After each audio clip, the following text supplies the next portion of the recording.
when there are already thousands of leadership books out there? Books by household names, books by experts. I don't consider myself an expert. Books by giants like John Maxwell and many others who have written brilliantly about leadership. But here's the thing. If leadership books were all that we needed, the church would already be overflowing with confident, healthy, and well-equipped leaders. But here we are. Have you noticed the state of the church today? So why this book? Well, here's my answer, and this is the simplest answer I could find. Most leadership books tell you how to lead. This book is for people who were called to lead before they ever felt ready.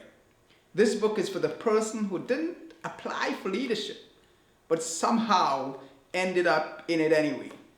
It's for the volunteers who were asked to step up. It's for the ministry leader who said yes with a knot in their stomach. For the one who loves God deeply but quietly wonders, am I really cut out for this? Am I made for this? If that's you, this book was written with you in mind.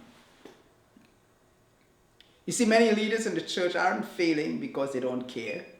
They're struggling because they were never trained, never mentored, never equipped. And Scripture shows us what happens when leadership fails.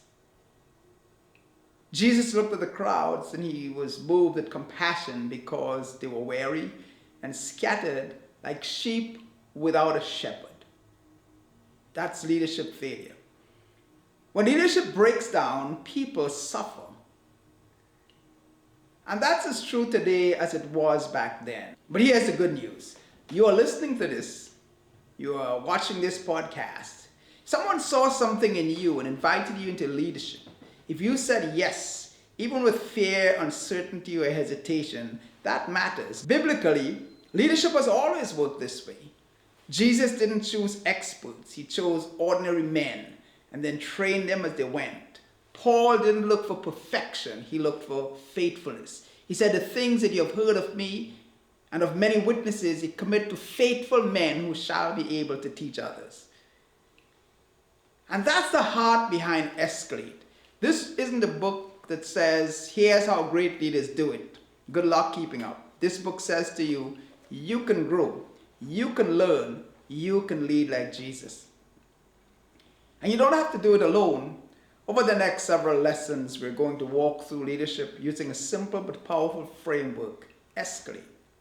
Each letter represents a principle that will help you rise, not in position, but in calling, character, and Christ-like influence. We'll talk about elevating your calling, standing firm in your values, carrying the load with others, living accountable, leading like Jesus, managing your attitude, learning from failure, and energizing others with passion and purpose. This isn't just about information, it's formation. This is a workbook, not a trophy book for your shelf. You'll reflect, you'll wrestle, you'll pray, but if you let it, you will grow. So if you're listening today, if you're watching today and you're thinking, I don't feel that I'm ready for this. I don't feel I'm ready for leadership. Let me say this clearly. Neither did most of the leaders whom God called. But God doesn't call the equipped. He equips the call. So welcome to Escalate. Let's learn together. Let's take your leadership high.